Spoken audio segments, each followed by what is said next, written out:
You're listening to the Electronic Media Collective Podcast Network. Yeah, it's a mouthful. For more great shows like the one you're about to enjoy, visit electronicmediacollective.com. And now, our feature presentation. Welcome to the Grawlix Podcast. This is Randy, and in the future, all your household pets will be weaponized. This is Jesse, and in the future, you will not have to bake your own delicious Toll House cookies. You will have a robot that will look like you and do it for you. His name will be Servo EX05 Designate Worker. And it will be so poignant that Easy Bake ovens for kids will no longer feature an oven so much as a robot servo. That's cookies, kids. That's cookies, kids.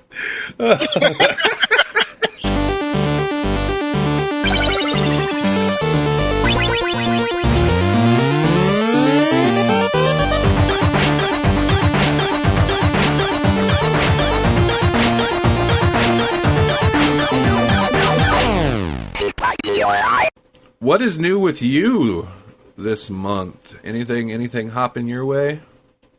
Well, by the time that this goes live, Britishfest will be over. But that's basically what we've been kind of working on around here, getting together prints and just setting things up in general for the table that we'll have there. I've been enjoying seeing your tweets and posts of the sketch cards and stuff. That's been fun. Yeah, I like seeing what you come up with, and then when you I like seeing the process too. Like I was saying, folks, if you're interested in seeing that, my Twitter is at Jesse Kiefer. Jesse Jesse, and then Kiefer no space, Kiefer. Yeah, I've been doing a lot of Doctor Who things and just generally any British thing I can come up with. It's been a good time because I find that I like a lot of British things. Like Alan Moore, like Swamp Thing, which we'll talk about. He's actually, that's interesting because there was that whole, what they termed the British invasion of comics at that time, where Alan Moore and a couple of other key British writers came over and were really stealing the show over at the U.S. Marvel and DC. Mm-hmm. What's up with you? Not a whole lot. I've gotten back on a music kick. I've actually been... I was going to say, by not a whole lot, do you mean releasing an entire album of compilations? Oh, yeah, well, that happened. Oh, did that happen since last... Oh, man. Yeah, that's... I forgot. Well, yeah, with the Electronic Musicians Group, we released a compilation album based around colors, the concept of color, which is interesting. I like doing those compilation albums.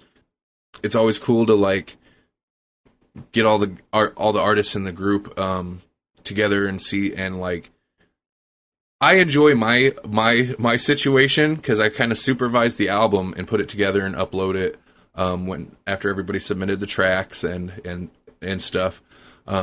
But I get to hear everything first. I kind of like being in that situation. Yeah. Like in this case, it was over half a month before it actually came out. I pretty much had almost the entire album sitting there ready to go, so I was able to listen to it. And also one of the guys in the group did the cover art this time. Oh, is that Joe? No, the cover art this time was, who was it? Simon Miller, I believe. Oh, if I get that wrong, I'm gonna feel so bad. Oh yeah, okay, it was. Ooh, good. Speaking of Brits, Simon Miller put together the cover art, and then for the rear cover and other insert stuff I do, I took elements from his Photoshop file and kind of altered it and filled in the rest of the album art. But yeah, that happened. Yeah, check that. How can they find that, Randy? They can check that out. Thank you. Well, I'm learning. I'm so used to throwing this stuff out on EMG radio, but that's pretty much like all about promotion, and I'm not used to doing it over here.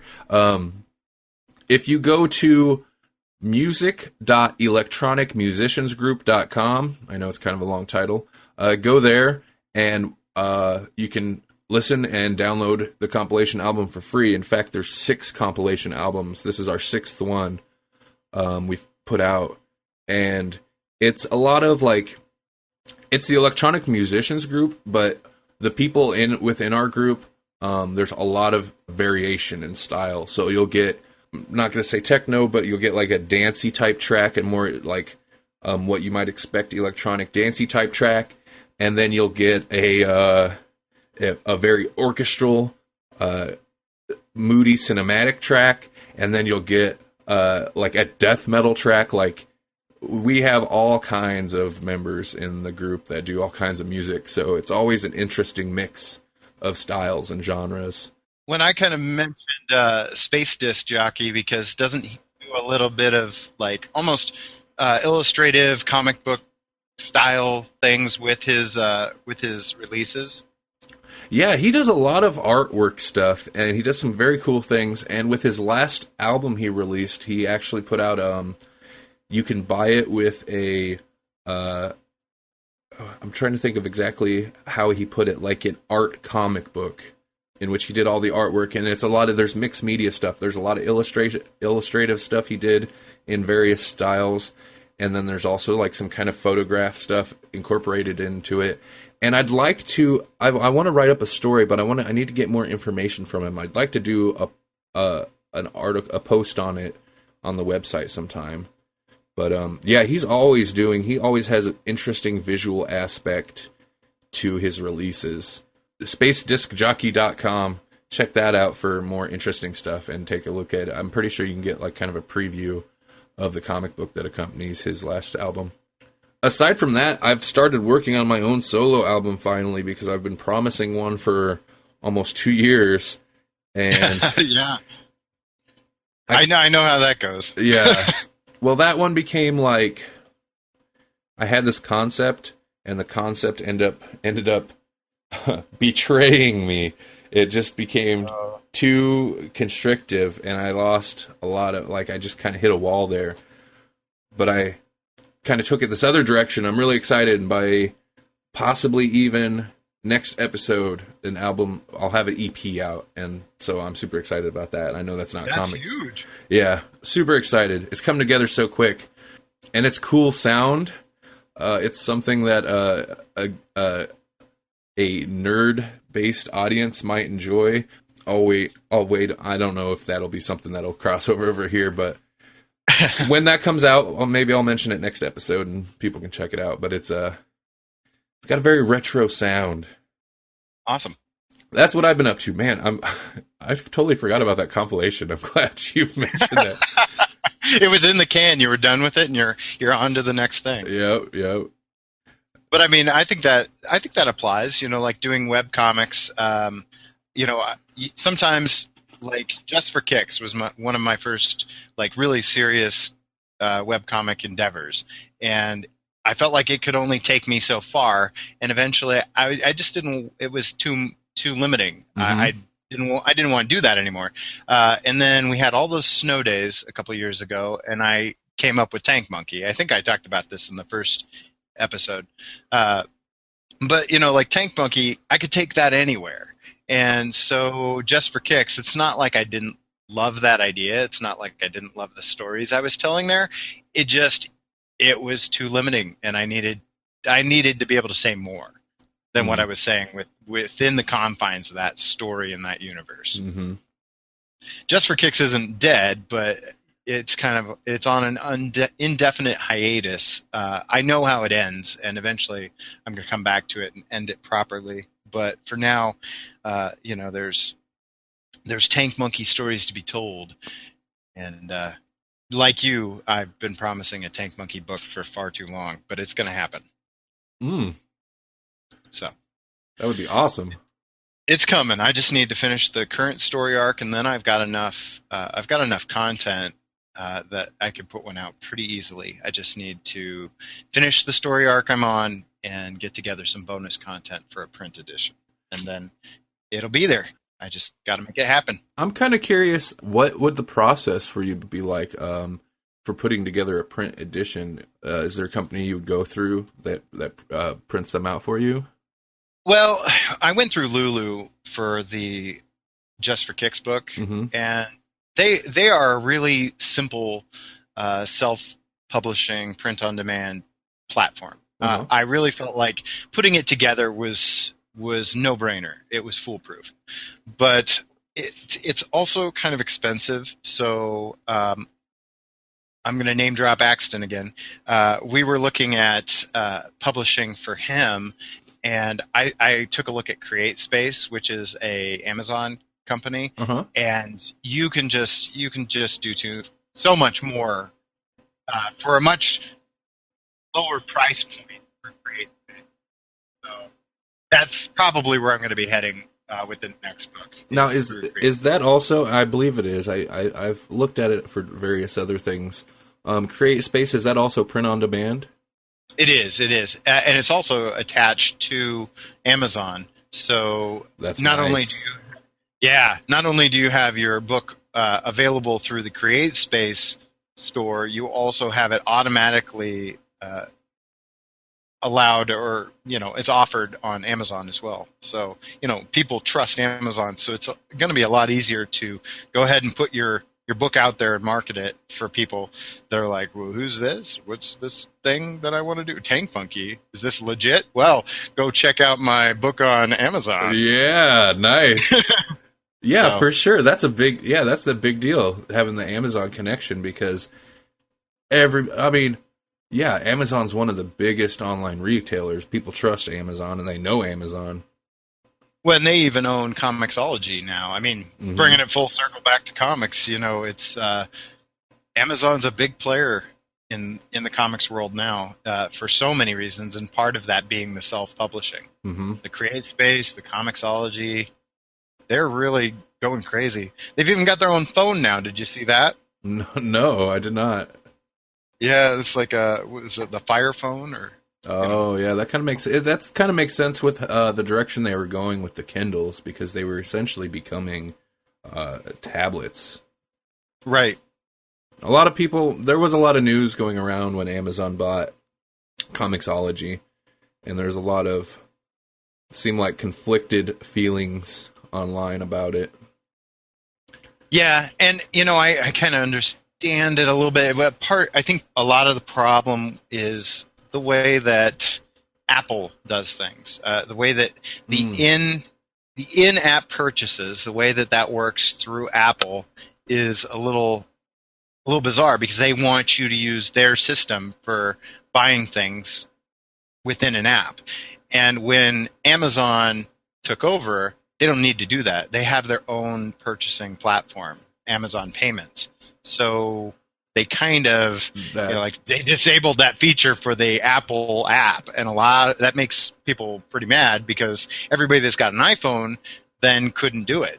They couldn't buy their comics through the app, which is the app they read it. They'd have to go online, buy the comic. Oh, and now it's in the app. Yeah, so it added another step, and people don't like extra steps. So. Yeah, and from what I understand, Apple insists on Apple gets a piece of in-app purchases, which I believe is why Amazon nixed that. Yeah, I think you're right about that. And yeah, that sucks for users, because that is another big extra step. Whereas from what I believe, before, it was super simple, just to like, oh, I'm done with this issue, I want to read the next one and buy it. So right, and that was kind of the thing. It's that impulse buy, when you like if you're on a trip and you're reading a comic and you get done and you're like, read the next one? Yeah, I will. And so you just boom, you buy it because it's there. I don't remember how we even got on. Oh yeah, you were talking about Tank Monkey book. Okay. Yeah. That was a good tangent, though. That was good. Because we don't talk a lot of new stuff on the show, which is okay. It kind of keeps the shows. I like the George Carlin concept of keeping it timeless instead of timely. But that was kind of a big news story a short time back. So, yeah, I did want to talk about that a little bit. Right. So, if people wanted to get excited for a future Tank Monkey book, Jesse, where would they go? Oh. Well, to wet your whistle on a little bit of Tank Monkey, you could go to tankmonkeycomic.com. If you'd also like to check out the things that Axton and I have been cooking up, you can go to tankzombiestudios.com, which is kind of the presence that we have at conventions like Britishfest, which is coming up tomorrow. Oh, that's crazy. It's here. Yeah. You're planning to come? Are you going to? A Sunday. Well, looking at the schedule, it looks like a lot of the really cool stuff is going to happen on Saturday and Sunday. Even though Sunday is an abridged day, there's some pretty cool panels and things. So I don't think that, your money will not be wasted. I definitely want to see. I want to get in there and see the TARDIS console. Yeah. Yes. Have you seen pictures of it? Yeah. That looks pretty awesome. And then I believe they're doing the Puppet Doctor Who on Sunday? Yes, the timey-wimey puppet show. And folks, you can see all this stuff if you check out the website Britishfest.com. It's also on Weebly, so you can go weebly.britishfest.com.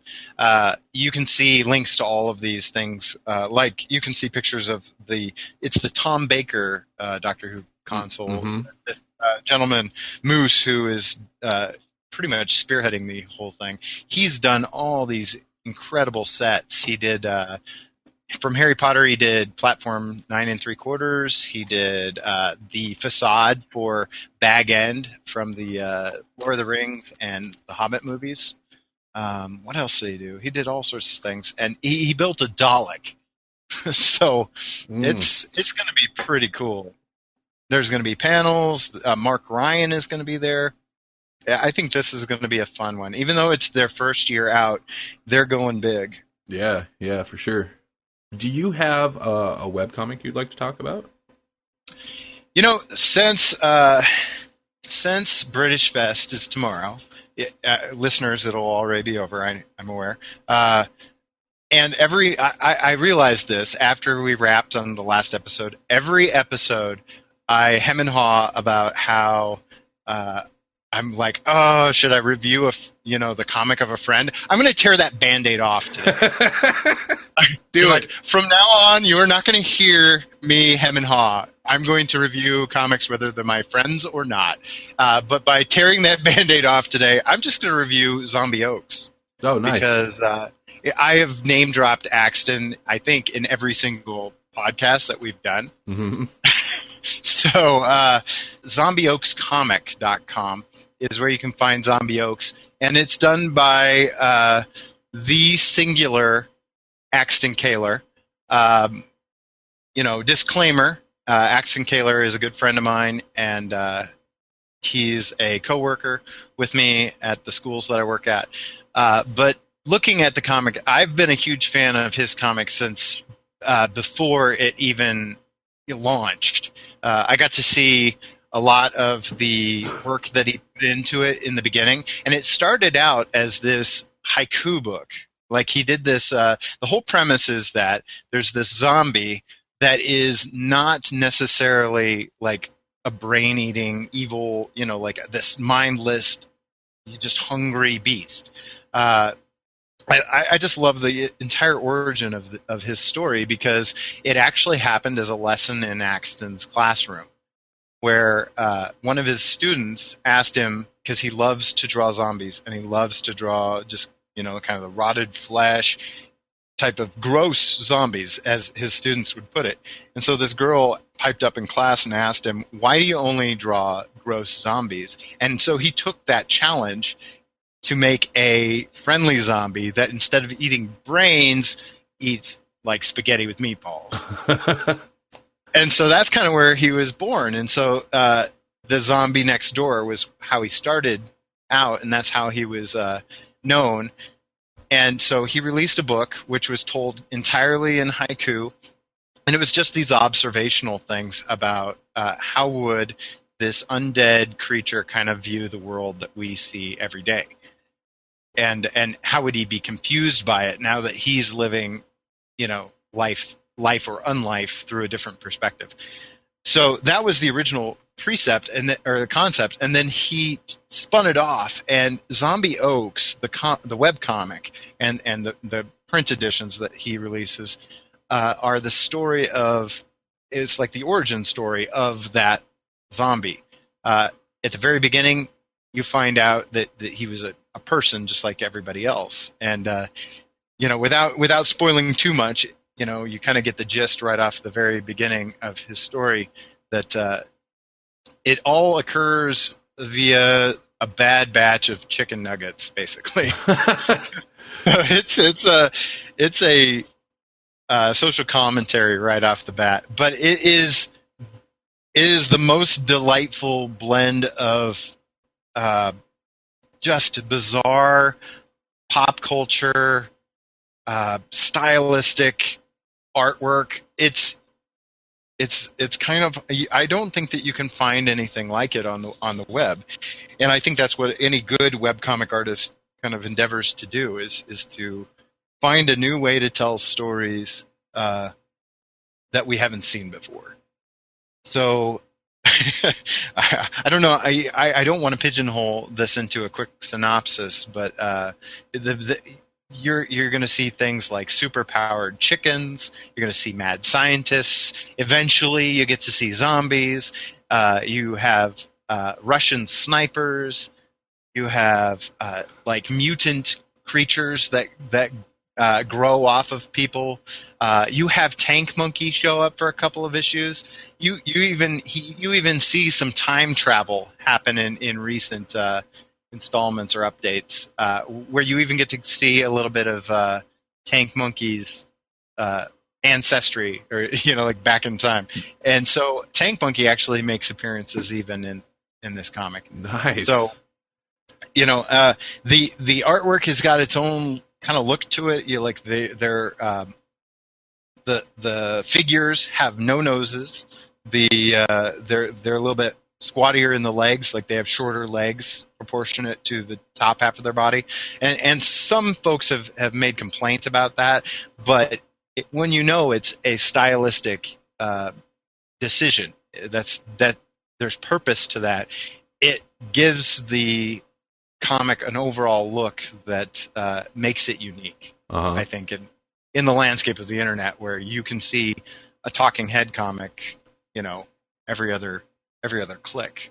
So I heavily recommend zombieoakscomic.com.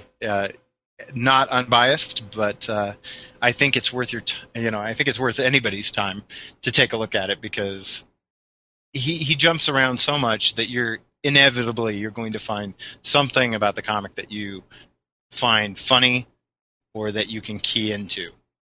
I guess I should say Axton he's on Twitter, he's on Facebook. You can find him by searching for Zombie Oaks Comic on Facebook. You can, I believe his Twitter is @Zombie Oaks, and I can double check that. Here, I'll take a look. I'm on the page now. Yep, okay. @Zombie Oaks on Twitter. He's super active on both Twitter and Facebook. If you watch his Twitter feed, you're going to see a lot of he tweets his process all the time. So if you're a process junkie, if you love to see how things evolve, definitely follow him on Twitter, because you're really going to enjoy the things that you see there. Also, I asked before we started recording the show, I sent him a text and I asked him if there was any all ages friendly wisdom that he could provide for us, and the text that I got back was, be excellent to each other. Oh, nice. So I'll follow that up with what Abraham Lincoln would say, and that is, party on, dudes. Nice. Yeah, that's good. I was looking at the Facebook page. The Facebook page is facebook.com/zombieoaks.comic. I enjoy your guys' Tank Zombie Facebook page, too. Yeah, we try to put some fun stuff up there. It gets kind of hard to come up with stuff that we haven't already posted on our own respective pages. Sure. But I think we try to do it without overdoing it. For all things nerdy, visit the Grawlix Podcast YouTube channel at youtube.com/Grawlix Podcast. There are new videos every week. Get the scoop on current headlines with Comic News Roundup, hosted by Animated Randall and Melanie. Listen to full podcast reruns with chapter skips to jump right to the stories that interest you, and access to the all-new and amazing shows that try to pop out of our brains and into your eye holes. That's youtube.com/Grawlix Podcast. I mean, we could talk about Bill Watterson's return, but I don't have a whole lot to say about that. It's just awesome. Yeah, yeah, for sure. And maybe it's just coincidental, but I've noticed a lot of strips have been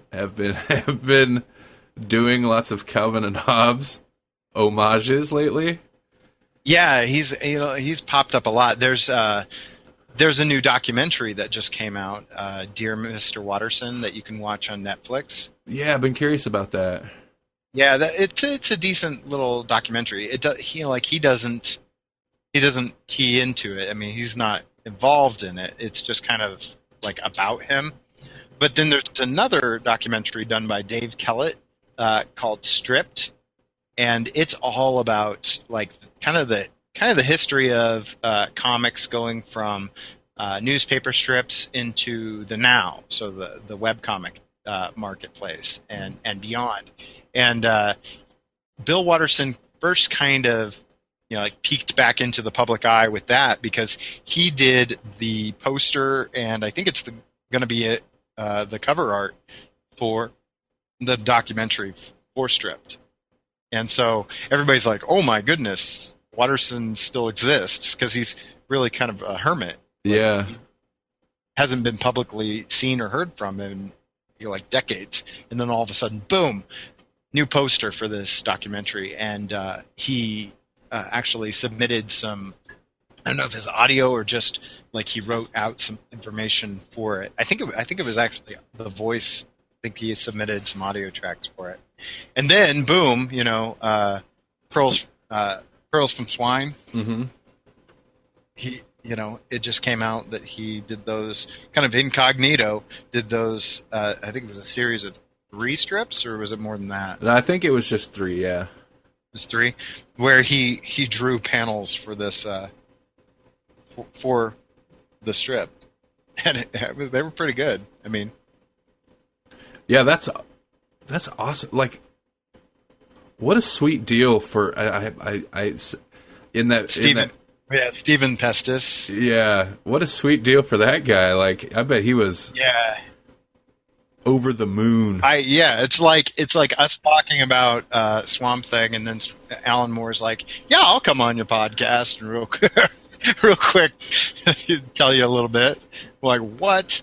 That would be amazing and also terrifying. Yeah, exactly, and I can only imagine that that's a little bit how he felt, because he had to send some notes back to Watterson and help him out technologically a little bit. From what I understand from like the different articles and things that have been posted about it. Like, Watterson's super old school. Like, he does his color via watercolors, and so like using Photoshop to add things in wasn't really something that he does. Yeah. That's pretty awesome. Like, he was prepared to mail originals, which is like, that's just not done anymore. No. Really. No need for it, really. Well, what's it been? I'm trying to, 19, 20 years since he was actually, publishing anything on the regular? Oh, I should know this right off the top of my head, but I don't. I think it was something. I think it ended sometime in the 90s. Yeah.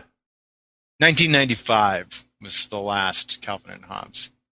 I love me some Calvin and Hobbes. It's brilliant. Louis, who doesn't, not that Louis not real well read, but he never really liked reading, but he loved Calvin and Hobbes. Uh-huh. Like, the books that Louis treasured most were, I think, the Calvin. I mean, I can't speak for him, but I think his Calvin and Hobbes treasuries were his favorite books of all time. So it's just so universal. Yeah, it really is. That's true. I know one thing we could talk about a little bit because it's something that's we've messaged back and forth slightly, but this issue of Marvel numbering. And bloating pull lists. Yes. And I blame Marvel and DC, and I understand that they're in the business of getting your money. Yeah. But they need to tone it down, I think. Yes, yeah. Like my pull list usually, I feel like my pull list is fairly conservative, and some people are going to hear the numbers and they're going to go, "Whoa, you spend way too much money on comics." But my pull list on a normal month is something like $60, you know? Mm-hmm. I keep my pull list fairly trim. It jumped $40 this month. Woo! It was over $100, and it really was like, whoa, what happened? And part of that was that I added Amazing Spider-Man and Original Sin to my list. Well, I assumed that meant I would be getting one issue a month. That's kind of the standard. Well, they've been releasing all these, like 0.1 and 0.2 issues. Point now. And so, yeah, they've made every issue like its own mini story arc. And not only is it super confusing, but it seems like I'm just going to have a deluge of these comics, which, I'm so backed up on my reading that I'm not even going to get through. Uh-huh. It's just not what I expected when I said, go ahead and add Amazing Spider-Man to my list, because I want to know, how Peter Parker comes back. Yeah. Which kind of a tangent, but I was really happy to hear he was coming back, and I feel like that first issue was done really well. Now, after saying that, do I want to have to read 0.1 and 0.2 and 0.3 of the first issue? No, I want to go on to the second issue and keep on trucking. I shouldn't have to have backstory for what should be a standalone issue. If it's not an important arc, then you trim it just like a movie. That's how I feel about it. Yes. There's all sorts of scenes that get trimmed from movies. Same thing would happen with a comic book. But this is in some respects I can see why people would like it, because it's like the extended scene. But I feel like that should be its own little miniseries. It should be like a title you could add on as an aside. But this feels like we're going to just slap in some miniseries that you didn't know you were getting into your regular monthly subscriptions. And their monthly rate's gone up. I think I've heard that they're going to increase their rate to almost $5 an issue now. I've kind of seen that creep up. At least the way I've observed it. It kind of seems like once in a while they'll be like, well, here's a special issue. It's got a couple extra pages, or it's got a thicker cover, and $5. And right. Then that happens more and more until finally they're all $5. And yeah. Well, and with Marvel, at least they kind of had that bonus offering where if you bought it at it's kind of more expensive, but you also get the digital copy free through Comixology and through their Marvel.com digital. So you were at least getting that digital copy with it, but it just seems like it's inflated. And I don't know that the books where you don't get a digital copy, I don't know that it's that much cheaper. I do like that Marvel does that, but DC does they'll do the regular book, and then they'll have the combo book, which is usually $1 more, and that has the same type of digital comic code. And I like that Marvel does that, and when I buy a Marvel book, I'm like, oh yeah, all right, I'll get the digital. But for whatever reason, I never opt to pay more if I have the choice on a DC book. Yeah, Marvel's probably smart to just kind of offer it as is. And their wording is that it's a free bonus. It's a bonus. They call it bonus. Yeah. So that you're not paying more for it. You're getting it for free. You're just paying more for the book, you know. Yeah, you're still paying for it, but no, it's bonus. Now, I'm having the same pull list bloat issue, and it's kind of my fault, but with DC, because they've started the weekly, right now they're doing 2 weekly titles, and one of them is Batman, and it's main continuity, current story Batman stories. So, and this is of where course you want it. Yeah, and this is where it's my fault because I want it. I want that. But it's weekly. And so instead of you getting this one title, you're paying for 4 books every month. And I know it's only for 52 weeks, but that's a year of if my math is right. That's a year of 4 books a month on this one title that I otherwise wouldn't have to get. I was actually, because before they dropped The Dark Knight, I was buying Batman and Robin, Detective Comics, and Dark Knight. And I heard they were dropping Dark Knight, and it wasn't always consistently the best, but I enjoyed it. But I was kind of glad, because I was like, okay, well, there's one less book off of my pull list. And then they started Batman Eternal. I was like, well, they dropped Dark Knight, so okay. But then I wasn't thinking about the fact that I'm paying for 4 books. And they're doing the Future's End New 52 thing. And they're sneaky about that one, too, because what's the first image that they show you for that Future's End? Batman Beyond. And from what I understand is he's been in it very little. Oh, very sneaky. I got a hold of, I think, the first issue, and I read it, and I think it starts with him. But then a complaint I've been hearing is that that's about it. He's pretty much not hardly been in it at all. So you're saying that Detective Comics, actually, DC stands for Deceptive Comics. Oh, yeah. They're tricky. Slippery. And then, I don't remember, here before too long, they're starting Earth 2 World's End, which is going to be another weekly comic, which is brutal, and I'm not going to buy that one. I love Earth 2. It's one of my favorite titles right now, but I'm not going to buy the World's End, Earth 2. It's, and that title, just I have no concept, aside from what you've already kind of talked about for the Earth 2 books, of what it is, but it sounds very similar to what they have done time and again with the Marvel Ultimate Universe. They keep implying that some earth-shaking thing may just totally end that universe. Mm-hmm. And so, of course you buy it, because you've been invested in this universe. And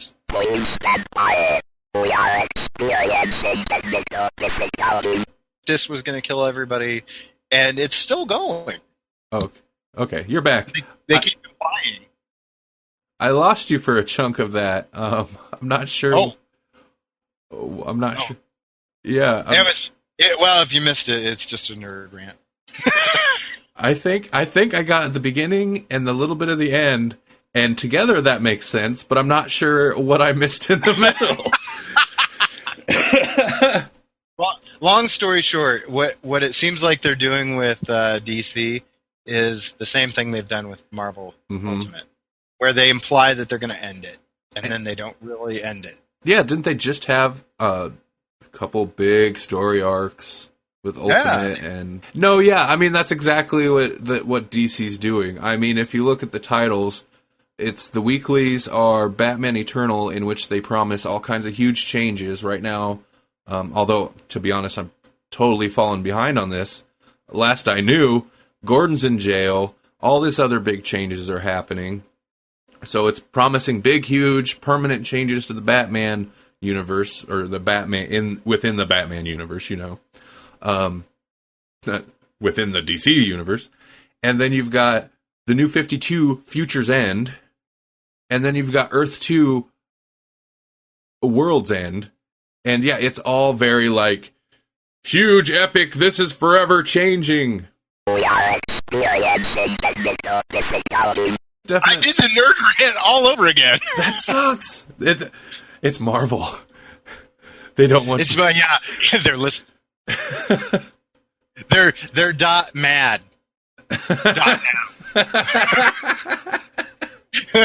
.now. No, you can't say that. No, you didn't. No, you didn't. Hashtag stop it now. Stop it now. Hey, Melanie's here. We read what you tell us to, but first you have to exercise your voice. Cast your vote on GrawlixPodcast.com and tell us what poll list pick we're reading next. Then, listen to the next episode to hear what we thought of your recommendation. Don't see your favorite comic on the list? That's okay, you can write it in. If your candidate isn't chosen, just wait. It may be the next time. Your vote stays in place until it wins. It's fun, it's interactive, it's educational. It's true democracy in action. Warning! The following segments of this show contain full spoilers. Okay, we have limited time with Melanie today. So, she's going to bail on us here in a little bit. Cool. You ready for We 3? Yeah. Oh, I should also see what our next pull list will be. Oh, hey. Although, I'm concerned because last time I looked at it, it was a 4-way tie, so let's see if that's changed. It has. Oh, it has changed. Oh, wait. People are actually voting! Somebody added another thing, too. What's the other thing? I like it when people add stuff. Well, either way, that didn't win. All right, the next pull list we will do is Duncan the Wonder Dog. Woohoo! I would have for that one. Duncan the Wonder Dog. Yeah, that's very much your pick. Yeah. I wanted that one. Okay, well, that should be a good follow-up to We 3. I have no idea what it is, but... Yeah, We 3 was not what I thought it expected it to be, actually, either. Yeah. All right. Yeah, because you look at the images. Oh, are we going or are we not going? No, we're going. I was just gonna Oh, say. we're going, okay. I was just gonna say. We 3 is written. It's a 3-issue miniseries written by Grant Morrison and art by Frank Quietly. And I'm sorry, I didn't mean to interrupt. You guys go for it. Okay, I thought it was going to be much more cutesy, and it was definitely not. Yeah.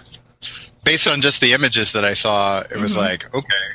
You see, like, the dog talking in, like, the preview stuff that I'd seen. And I was like, oh, this is going to be fun, And then it was like, oh, hey, this is a good follow-up for The Punisher, apparently. That is exactly what I said when I got done reading it.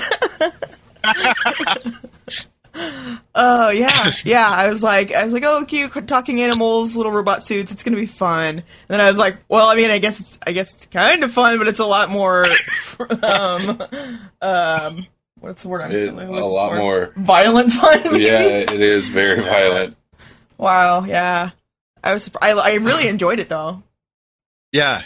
It kind of reminded me of, like, the way that you feel when you watch, and hopefully you guys have seen this, Rise of Planet of the Apes. Mm-hmm. Yeah. It's like, you're like, oh, they've got this situation, it's weird, but it's good, and then it's like, no! Now you're like, I just want the animals to survive. Yeah, for sure. Yeah. It's, I enjoyed it too. It's for the most part, it's a very, like, simple story. It's not necessarily like, it's kind of, in a way, stuff you've seen. It's not necessarily, and I don't mean that in a bad way either.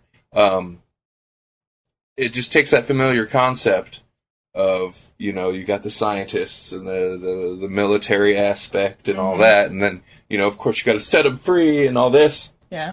But I thought it was interesting, just the fact that it's these, essentially household pets. These 3 household pets puts, like, a very interesting spin on it. Yeah. And I enjoyed their personalities. Because they definitely had personalities even through, like, the bizarre way they would do their dialogue. Yeah. Yeah, I like the bit where the rabbit is running, and he's like, "Run, rabbits! Rabbits, run!" Yeah. I don't know why that was very humorous to me. It kind of reminds me of, like Frankenstein. Like corporate evil military Frankenstein kind of thing, like the hubris of man, like trying to take these things and change them for their own whatever reason, and then of course it goes awry. Mm-hmm. Yeah, and especially, they're like, oh, they're killers, they're dangerous, and whatever.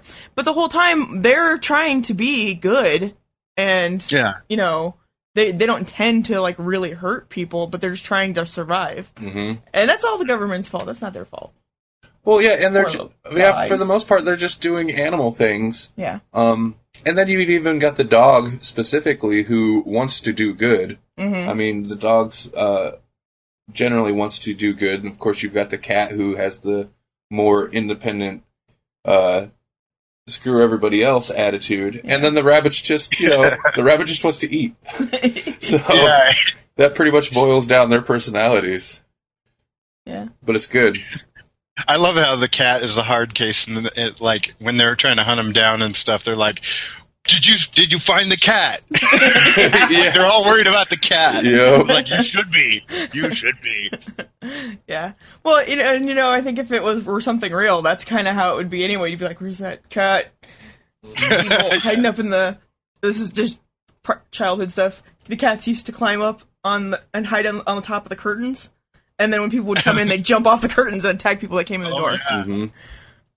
Yeah, we had a cat that would like attack us through the like railings of the stairs. Like he'd be up at the top and you wouldn't see him, and you'd come up and then all of a sudden you had like cat paw attacking your head. Yeah.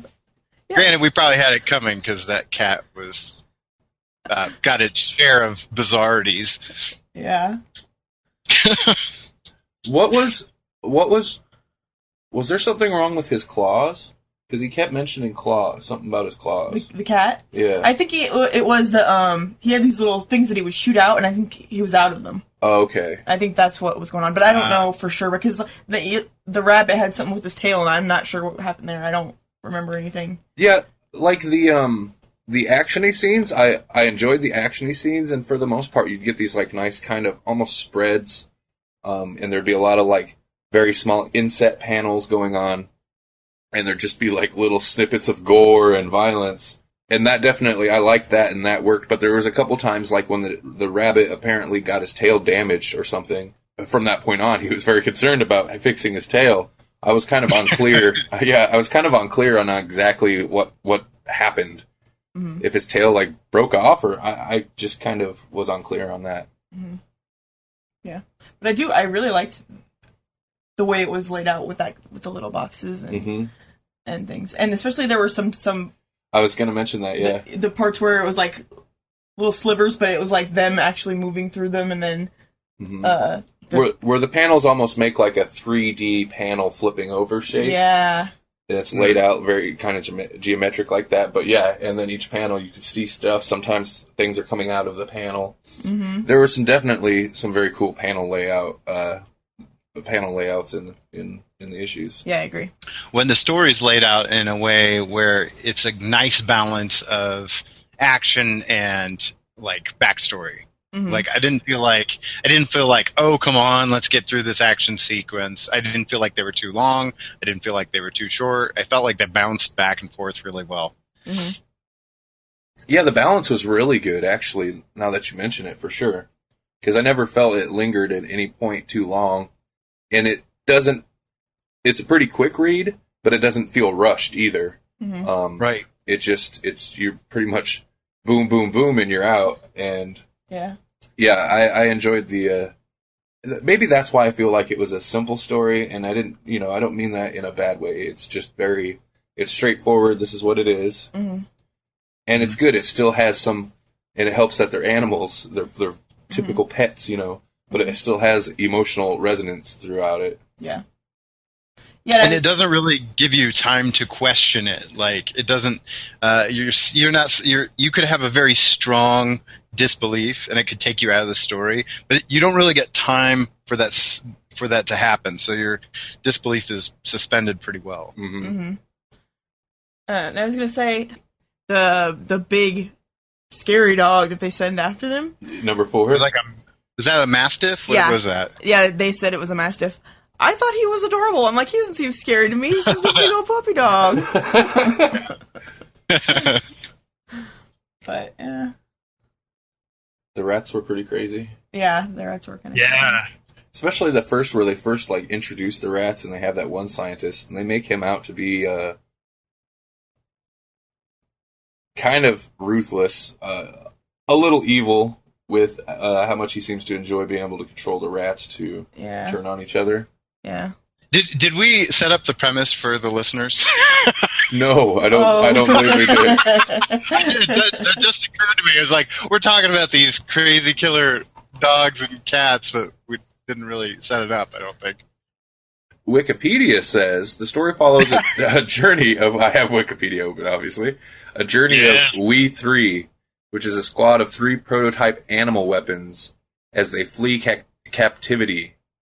The group consists of a dog, a cat, and a rabbit, which I'm sure they might have guessed. And basically they are, they're wired into this robotic armor, and they've been trained to be, like, take over as field soldiers for humans. These specific animals, they can't control. They've trained them to do what they do. And they have all this weaponry, but they're not under control, and they can also talk, kind of, like they've wired them in to talk a little bit somehow. The dialogue's really interesting with anyway. And basically it's like you guys mentioned Frankenstein. They're trying to escape. They're trying to get to home, trying to get to freedom. Yeah. And of course the military, whatever military branch decides they want to shut them down because they also have this other thing where they can control the animals, and that's what we were talking about with the rats or the mice. It kind of seemed like that they wanted to shut these animals down and go with that system. Yeah. Kind of seemed like the reason. And of course there's the one scientist lady who was kind of in charge of these animals, and she's attached, and then that's how they escape. Yeah. But that's the basic rundown. Just like listening to the synopsis there, it reminded me. I just recently watched the new RoboCop. Have you guys seen that? No. It kind of has some parallels in that, like that's kind of the new premise of RoboCop is to replace law enforcement officers so that they don't get hurt, kind of thing. Ah. Not to sidetrack us, but did you enjoy it? Is it good? I was very weird. We had a really bizarre movie night where we did The Secret Life of Walter Mitty and RoboCop, and I got to tell you, it stands up. Really? Next to James to Thurber. So they were good movies to watch together, surprisingly. Interesting. I might have to check it out. Oh, I highly recommend it. Great cast, and really they did a pretty good job of, like rebooting it. As much as I love those. Yeah, we've had listeners. If you haven't figured that out yet, Kiefer absolutely adores when you start an old story over again, and again, and again. But yeah, this is a violent story. It's not for kids. Although, I would love a toy of the We 3 characters. Me too. One thing, like, the design of their suits is so bizarre to me. Like, it's such an unusual... Like, they could have went with, like... And I'm not saying they should have. They could have went with a typical, like, robotic animal. But instead they went with these, like, really strangely shaped suits where... When they lunge, it's almost like a rocket, the way they're shaped. The back legs are always real big. It's a very unusual design choice, which I thought was kind of interesting. Yeah, it almost seemed like it would be more difficult for the... Well, I mean, I suppose if you're in a suit, it would be more difficult anyway, but it seems like it would be much more difficult for them to move. In those suits? In those suits, yeah. But... It was like a compact version of like the iRobot robots from the Will Smith version, or almost like the robots from that Doctor Who episode where there's the 2 rooms and Amelia Pond gets stuck there for like 40 years. Oh yeah. The kindness robots. I was like, that's kind of like that smooth, Yeah. but more compact, like a little Shark Tank slick design thing. Mm-hmm. Well, like, the design kind of makes sense with the rabbit. Like, that's kind of the way the design looks to me. I mean, the other animals have larger forearms, but they've all got those, like, large, strangely shaped back ends. But yeah, it's definitely that smooth, almost white plastic looking type robot. And then they've got like the fiber optic weird wispy things. Mm-hmm. Yeah. Yeah, what are those? The ones on their heads? Well, what are those? They have them coming off they have them like coming off the back end too, and they're just kind of like there. Mm-hmm. See, they're like cyber whiskers. Yeah. They do. They do have them on their heads though too. Yeah. I thought it was just part of their like speech system. Oh, really? I could be completely wrong. That was just, sometimes my brain thinks things for no reason. No, sure. Well, it could be like we have no other explanation, so most likely it's probably just a stylistic choice, but it's definitely interesting. And the art, I did like the art. Me too. It looks nice. Yeah. Frank Quietly has a kind of unique style. Did Quietly do All-Star Superman too? I think so. Yeah, I believe so. Okay.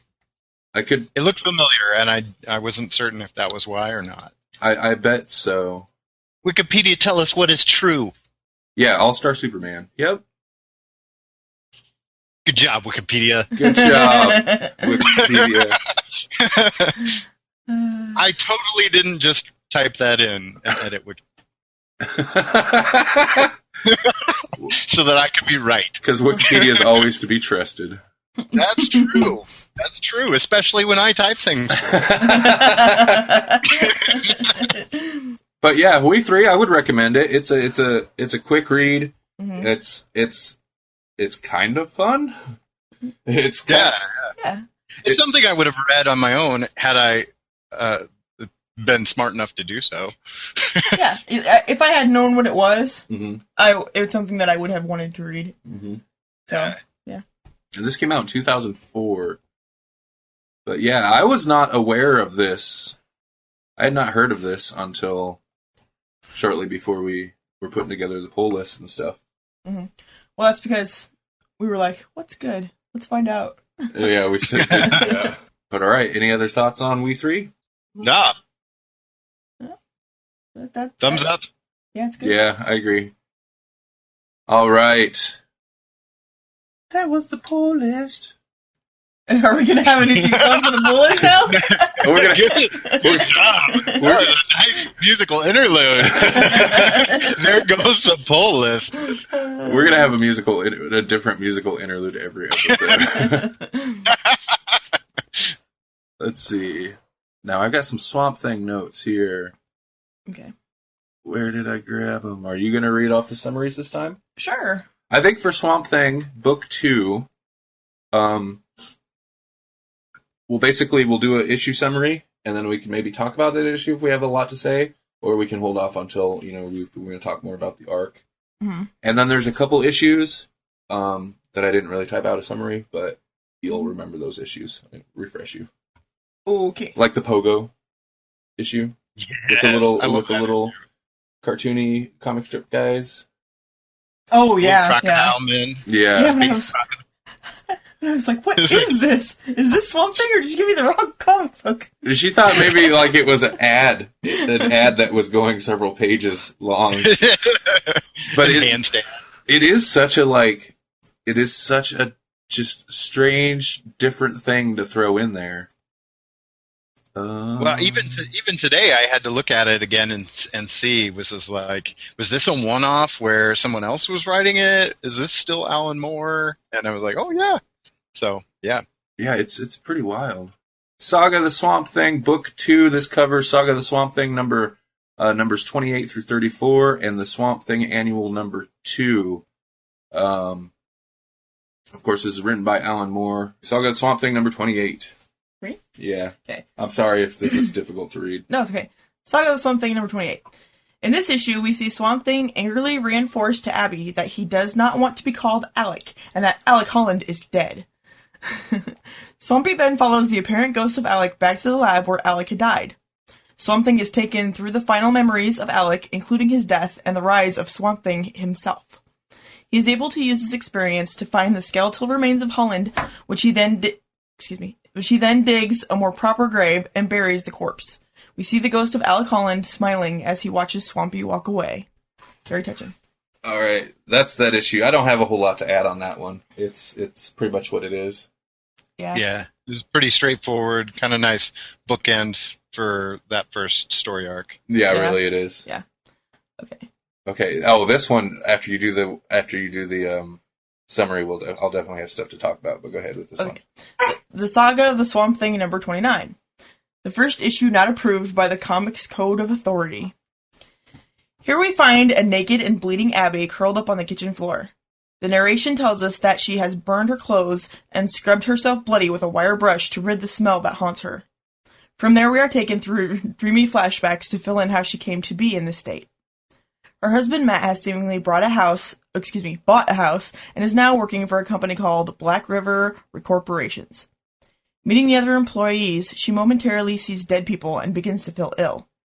Back at their home, back at her... No, you're doing good. You're doing great. You're doing so much better than I would do. Back at their new home, her and Matt make love. Trying to forcibly deny it, she hops from that memory dream to another dream in which her and Swamp Thing find a dead bird that is oddly still moving. From there, she recalls a trip to the library when she finds a book entailing the life of one of the employees at Black River, a murderer who had died 22 years prior. We return to Abby in the kitchen. She wakes and prepares to leave, but Matt arrives with the Black River employees. All zombied up, they grab her, and Matt asks her to beg Uncle. Okay. We end this issue with Swamp Thing, who finds the dead bird. It is filled with bugs. Ew. Yeah, that's the reason it was moving in her dream. Yeah. Sorry, I did not, that little ask her to beg Uncle, I don't know if I did that correctly. No, that's fine. Some of it I kind of wrote this up a little. I tried to make it straightforward. And this one was kind of a long summary because it's kind of a lot like, This begins a pretty like important arc in the overall run of Swamp Thing. Yeah. But I wanted to mention, this is the first issue of Swamp Thing that went out without the comics code on the cover. It had got rejected. Apparently, from what I understand, a lot of times they would submit the issues to the Comics Code Authority, and a lot of times they would kind of skim it to make sure there's nothing going on. Well, this one has some pretty strong images, including Abby in the kitchen, and then also zombies, for whatever reason, were a big sticking point with the Comics Code. And towards the end, you've got Abby being held by Matt and a bunch of zombies. So they figure that kind of raised some bells with the Comics Code. So they went through and actually read it, and you've got themes of incest, and it's very dark. The whole thing is very dark, and it got rejected. And DC was like, screw you, and put it out anyway. And the next issue, number 30, had the Comics Code because it had already been submitted to the Comics Code Authority and approved.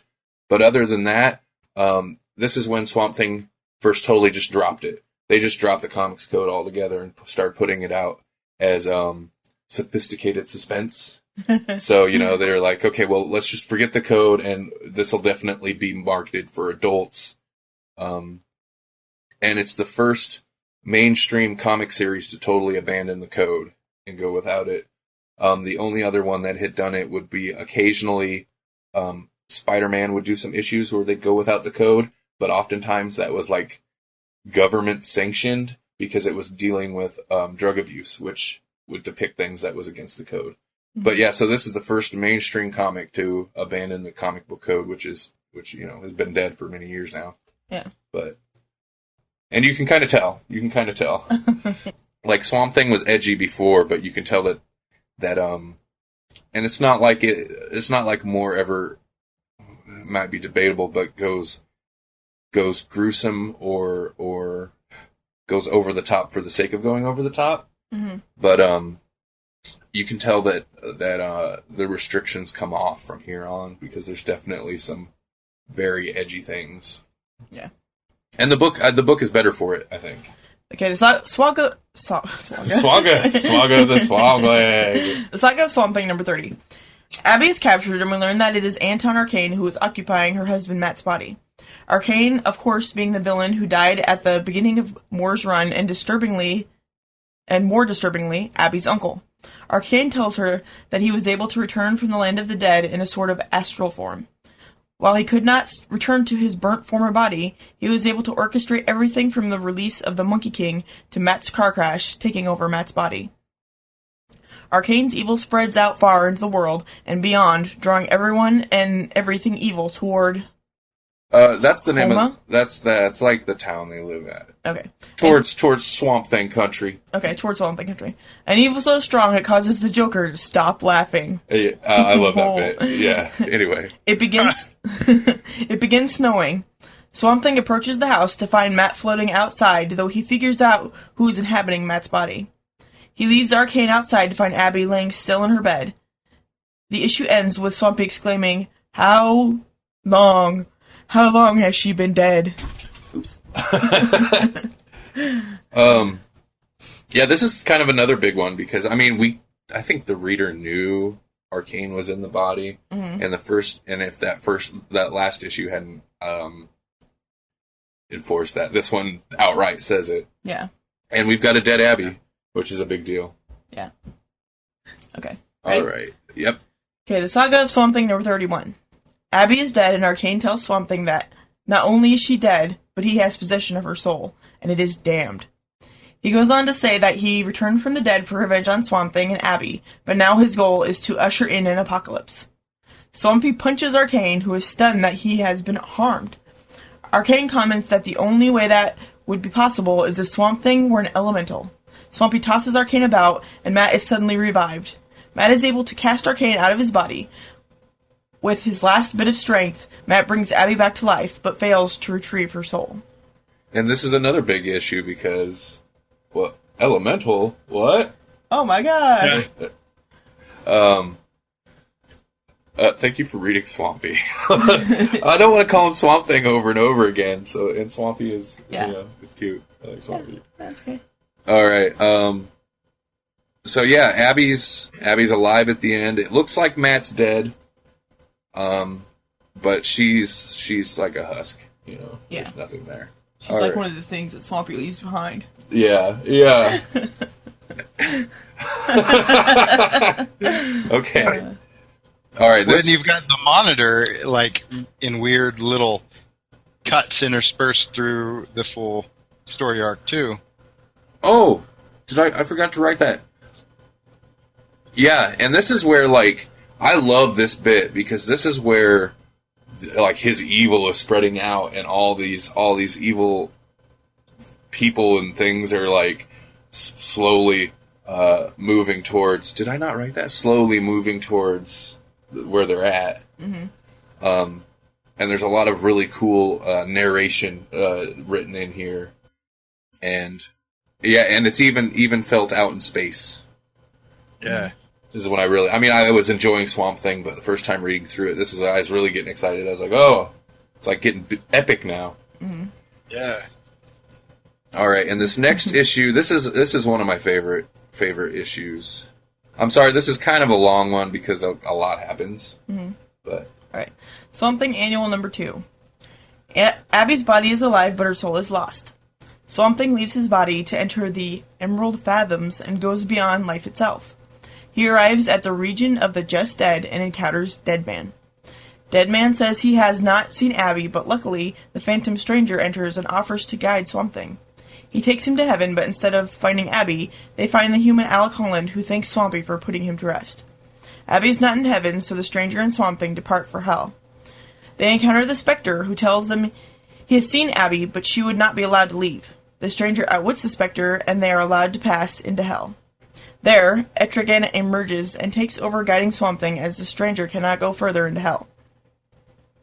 Along their trek, they pass General Sunderland, as well as Arcane, being tortured in various ways. Great moment. Arcane asks Swamp Thing how many years he has been down there, but Swamp Thing replies, since yesterday. Yeah, that is a great moment. They find Abby, battle off some demons, and Etrigan opens a portal for them to return to the world of the living.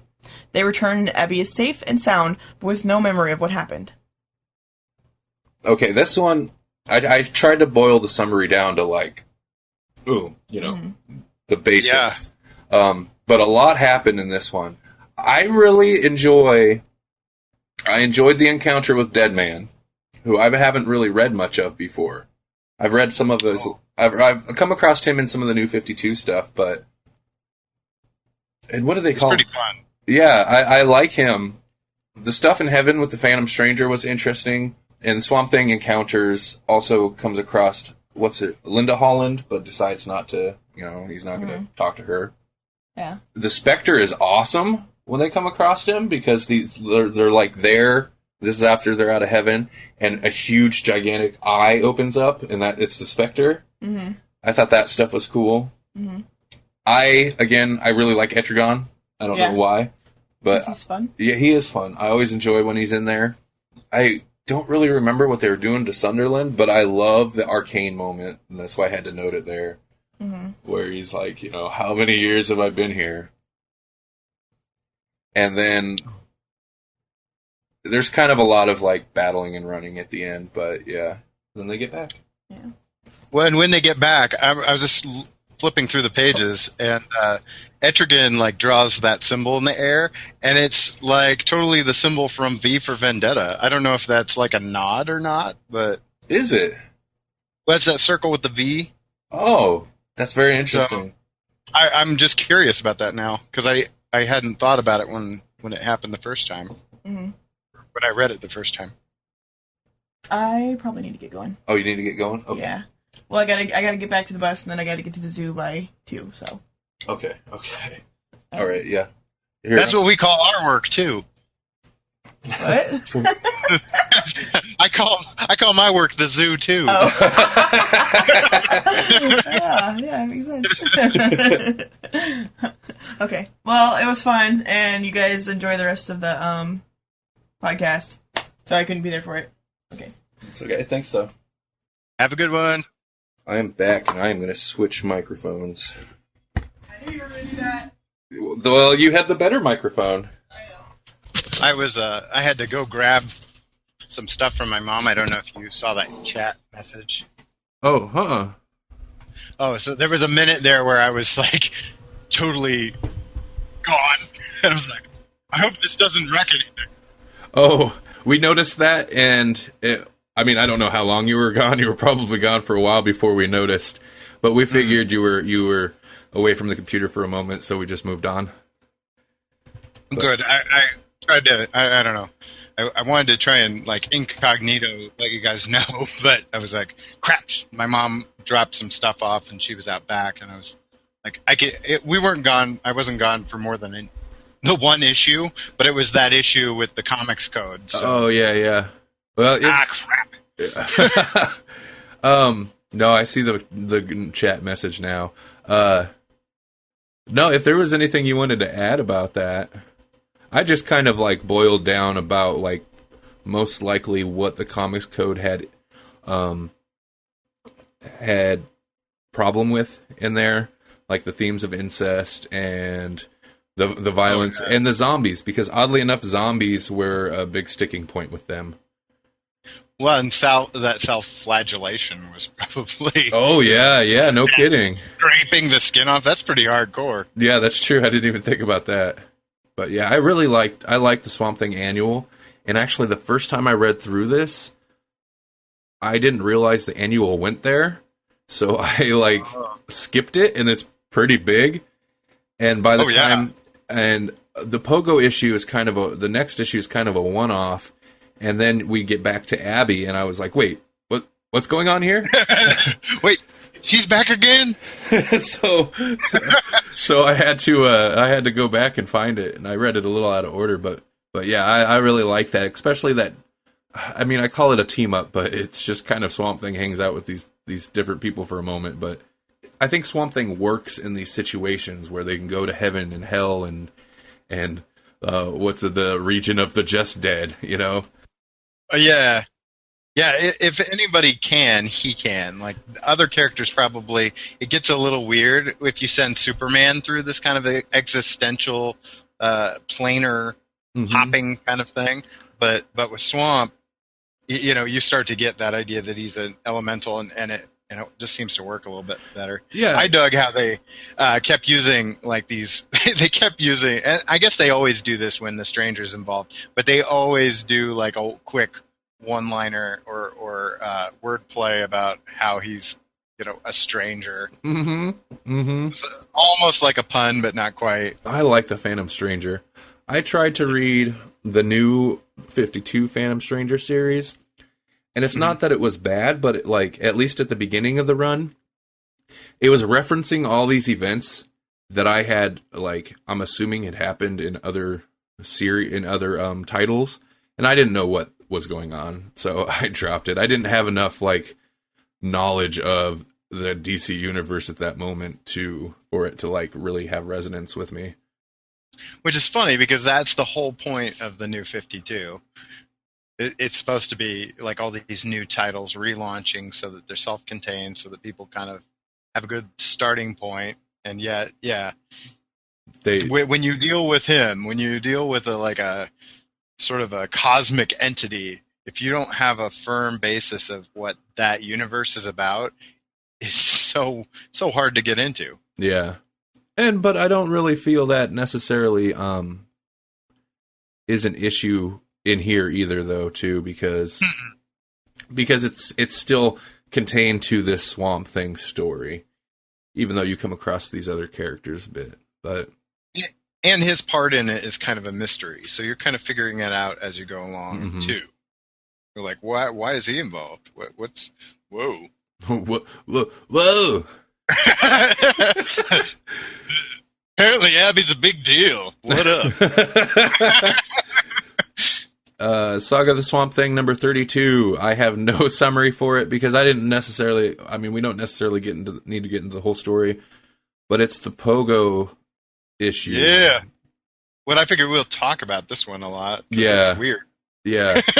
We already started talking about it a little bit. This one is really weird. It's such a strange decision to pull the reference to Pogo, and you've got these really very cartoony looking cute little creatures that come basically into the Swamp Thing's world, and you've got this story, but at the same time, this is one of, I think, as awful as the stuff that happens between Swamp Thing and Abby and her husband and all this other stuff, because these are such cute little creatures, this is one of the most heartbreaking issues of the whole run. Yeah, surprisingly it is. It's they're so, yeah. When you do something terrible to this cute innocent thing, it's just the worst. And he plays that card. Yeah, he plays it several times too. There's a huge the huge climax situation that occurs, and then you've got all the other little things where they start to realize that this planet is not any different than the one that they left. That scene where they kind of happen upon civilization because Swamp Thing's no, you got to see this. Oh yeah.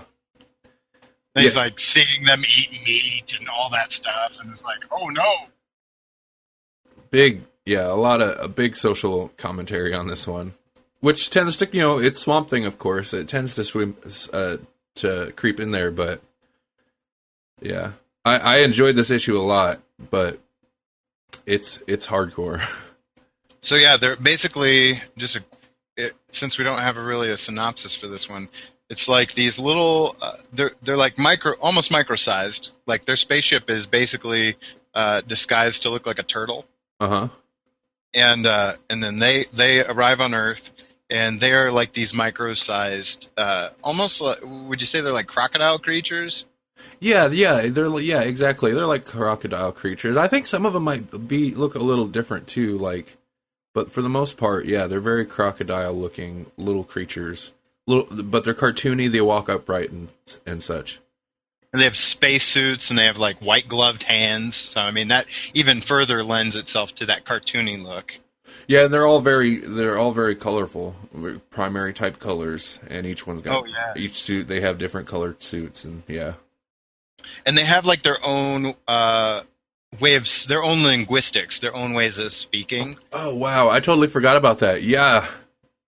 Which is like one of the most. I mean, I think that was one of the most brilliant parts of the writing of this. Is just that the way that they speak, you can decipher what they're saying because it's very similar to the way that we speak, but like sideways. A little sideways, the way that they use the words. Yeah, it's very unusual. You have to decipher it. You have to. It plays with your head for a moment, but it's there. Like it's straightforward, and it's also consistent throughout the whole book. I've got a page out in front of me where kind of like the captain is talking. I don't know if he's the captain or he's like a second hand. His first or whatever, and then there's the subordinate is talking to him, and he's like, making amusements about the lady? Definitely not. Go distrangle the histricide and tell the umbrella birds to break out the skips. And don't be unmembered to tell the tadling and see if old strigiform is fetchable nowabouts. A new lady as in big mental as the old one. So you've got almost like a Lewis Carroll type of, like, it's nonsense, but it's not nonsense. It's like you can kind of figure out what they're saying. Yeah. Just strange verbiage and yeah. Yeah. I really dug that though. It makes it really fun to kind of read, but you have to be paying attention. So it captures your attention too. Yeah, it's a very unusual, and I'd be curious as to like how this issue came about. Really, I mean, obviously, he just had this idea, but it's so strange because it comes out of left field. I mean, literally, we're coming off this big story arc where Abby had died, and Swamp Thing traveled to hell to get Abby back, and then we've got this out of nowhere story with these creatures. Do they call them Pogs? Or do they? I thought they called them Pogs. Yeah, at the beginning, was it at the end of that one issue? They say next issue Pog. Yeah. But and that was the one. It was at the end. It's before the annual. They say next issue Pog, and then you get the annual. So I was like, what is this about? Oh yeah. But yeah, that's definitely a good one, and obviously it's a one-off, so it stands on its own. Really, like I said, I had skipped Swamp Thing Annual #2, so it's really jarring to go from the last from issue 31 to Pog. Yeah. Like okay, I guess we're taking a break. Yeah. And they appear. Do they appear again? They make a couple appearances. But always in Swamp Thing. I'm trying to remember if I see them if they're in the Alan Moore stuff again. I don't recall them appearing again, but I could be wrong. A lot of issues. It's a lot of issues. But Alien Ally of the Swamp Thing. I'm on Comic Vine.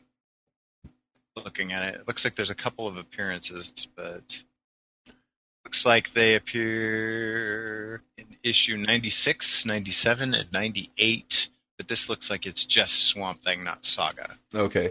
Well, I think they do the title switch partway through Alan Moore's run. So he's on Swamp Thing. I think in the 40s, they just switched to Swamp Thing, and it continues as normal.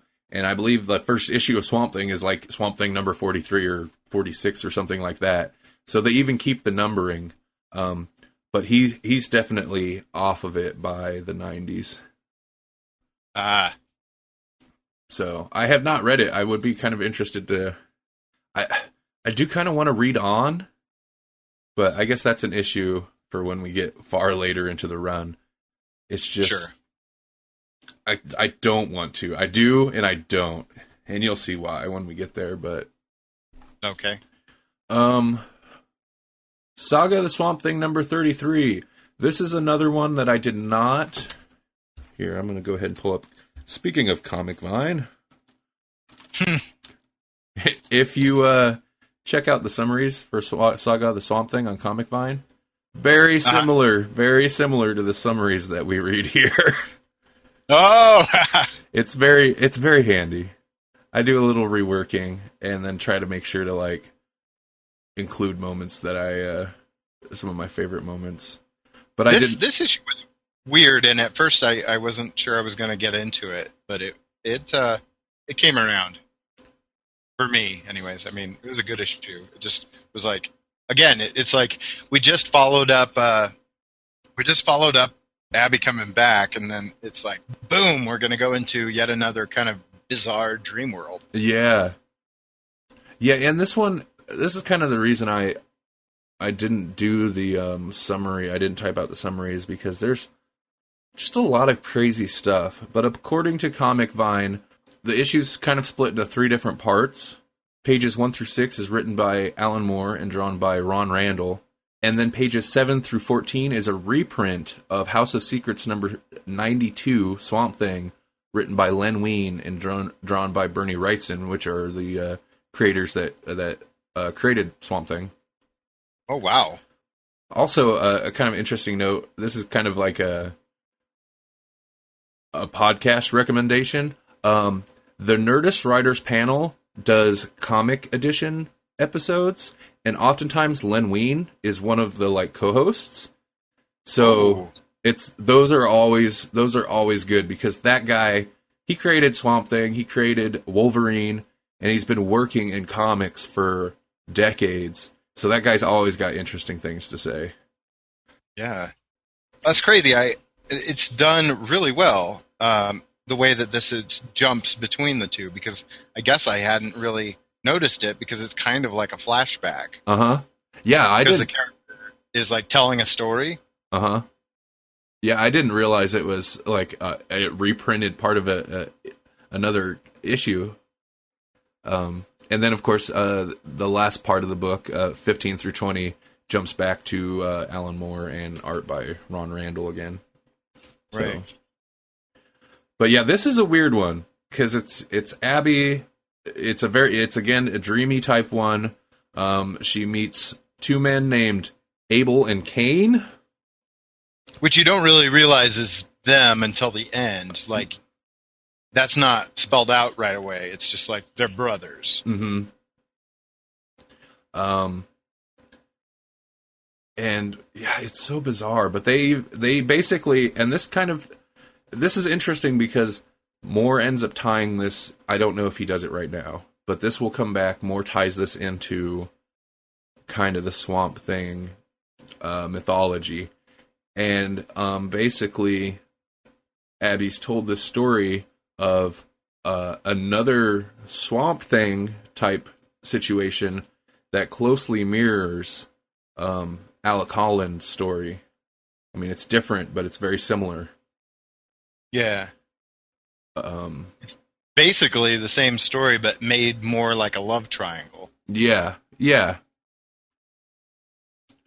I'm not sure what else to say about this one. That was another issue with this one. It's such a strange one that it's hard to say.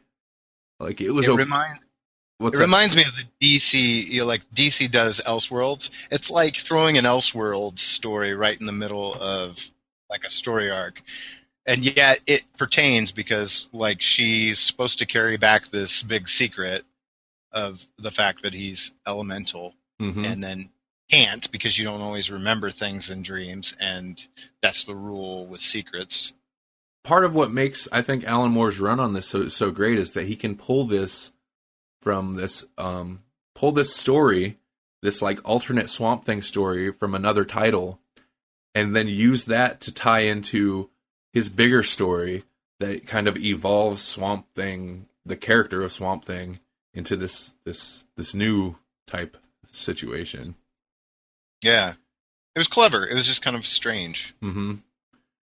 And in the end, Abby wakes up and she's about to write down the story of the dream, and her phone rings and she can't, and then she forgets it. She can't remember what the dream was about. So that's number 33. Boom. Yeah.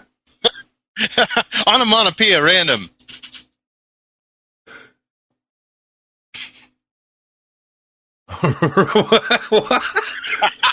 What happened? I just said boom, and so it was okay. random onomatopoeia, you know. I got so lost. I was so lost. Because reasons. Because reasons. Yeah. Okay. Let's see. And issue 34, I believe this is the last issue in book 2. Yes. At least I hope it is. Awkward transition to awkward issue. Yeah. But this is another big issue, because this is the I'm sure this is going to set up some things for book 3 pretty big. I imagine it plays in. Yeah, it's definitely relevant. This summary, I typed these up late last night. Towards the end, I was like, oh, I need to hurry up and get through this. So this summary is going to be very similar to the one you'll find on Comic Vine. Saga the Swamp Thing number 34. We find Abby in the hospital looking after Matt. He is connected to tubes keeping him alive after the draining events of issue number 31. And that issue kind of left, it kind of seemed like Matt might be dead, but he's not. He kind of seems like he's in a coma type state. The doctors say he won't recover. Upset, Abby leaves for the swamp. There she finds Swamp Thing and confesses her love to him. He reciprocates, and they begin to start a relationship. Swampy believes there should be a form of communion for their love, and since physical relations are not possible, he produces a yam-like tuber. The yams make another appearance. Oh, hey. And gives it to Abby. And it's awfully yammerous of him.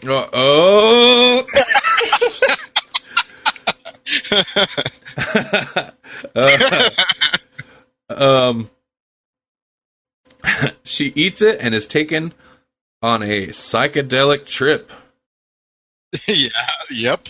I love the artwork in this. If I remember right, this is where, I always like it when Swamp Thing leaves his body and they have like a nice, they do the nice spreads, the 2-page like splashes where it's just this really bizarre stuff. And this issue, I want to say, is like a lot of that. It's pretty much, it is a psychedelic trip, but the art is so nice in this. It's like all the panels are like each panel could be one of those velvet paintings or one of those like black, like trippy black light posters. You know? Yeah. Like every panel is like that. It's pretty cool though. Yeah. Oh man. Yeah, and after they finish, they share a kiss and walk away. And when they have that funny awkward moment where Abby's like, does this mean we're going out? The end. I like this issue, and it does set up, because it sets up another kind of big element to the Swamp Thing mythology, are these tubers, these yams, which was touched on in the first arc. But when he steals the Floronic Man, steals the yam, eats the yam, becomes like super aware of the green and goes crazy. Mm-hmm. And the yams might play a role in future issues. I'd be surprised if they didn't. And this is another one. I'm sure if they had to abide by the comics code, it would still essentially be the same issue. They might have had to like change the art a little bit, but this is another one that definitely feels freed by the fact that they don't have to concern themselves with the Comic Code Authority.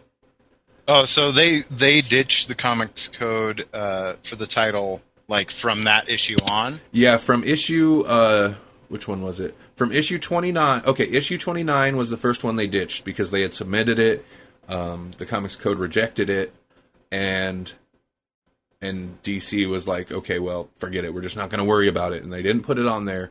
Issue 30 was approved by the Comics Code, but that's because they had already submitted it, and it got approved. And then after that, issue 31 and on, they just didn't even bother. And about then, they started adding the title Sophisticated Suspense to the books to kind of like, the idea was to like, this is for adults, not so much for kids, kids stay away.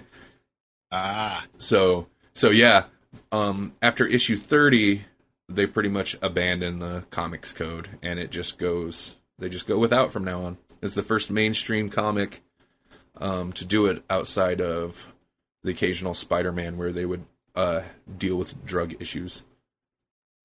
Oh, yeah. Which, according to the article I was reading last night, was a government-sanctioned thing where, like, they'd be like, we need to raise drug awareness, and Marvel would be like, hey, Spider-Man will do a drug issue, and blah, blah, blah. Oh, yeah. And then Harry Osborn would, like, become an addict, and as if his dad being the Green Goblin wasn't bad enough for him.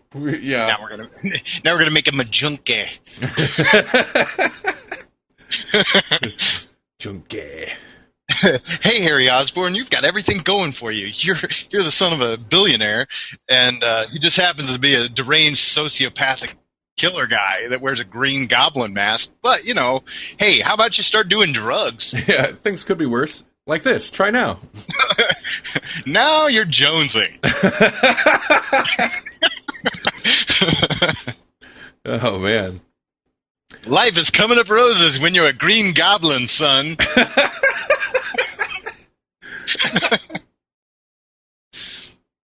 Oh, man. Yep, there we go. Swamp Thing. Hey, that's like Swamp Thing. Just like Swamp Thing. When you're green. Yeah, there you go. Yeah, it's all about color. That's racist. Uh-oh. No. Oh, I didn't mean to go there. No. I was trying to think of a rhyme with green. All I thought was mean, but I couldn't make it work. Kids, if you're listening, Kermit the Frog said it best when he said, "It's not easy being green." There it is. There it is. Hey, my internet is crapping. Do we want to wrap it then? Yeah. Like, come up with our Grawlix outro, and it wouldn't be Grawlix without some kind of hiccup. This is very true. This has been Jesse. Be Grawlix to each other. And Grawlix on, dudes. This is Randy. I can't do that, Grawlix.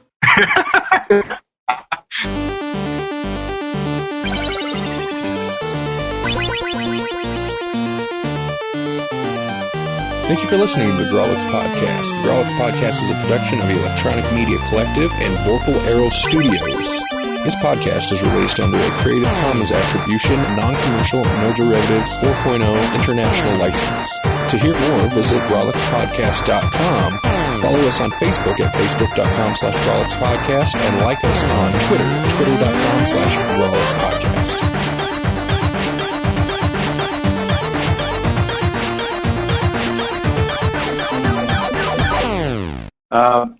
I know, might be able to do this on the...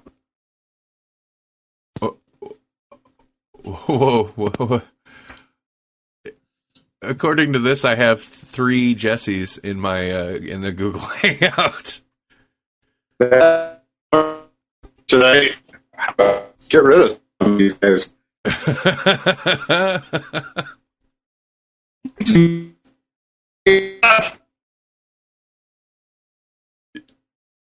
You're so glitchy. It sounds amazing. I'm gonna have to. I'll send you an audio clip of what this glitchiness sounds like later. There's a good radio right here. Maybe. No, it's not. No, it's not.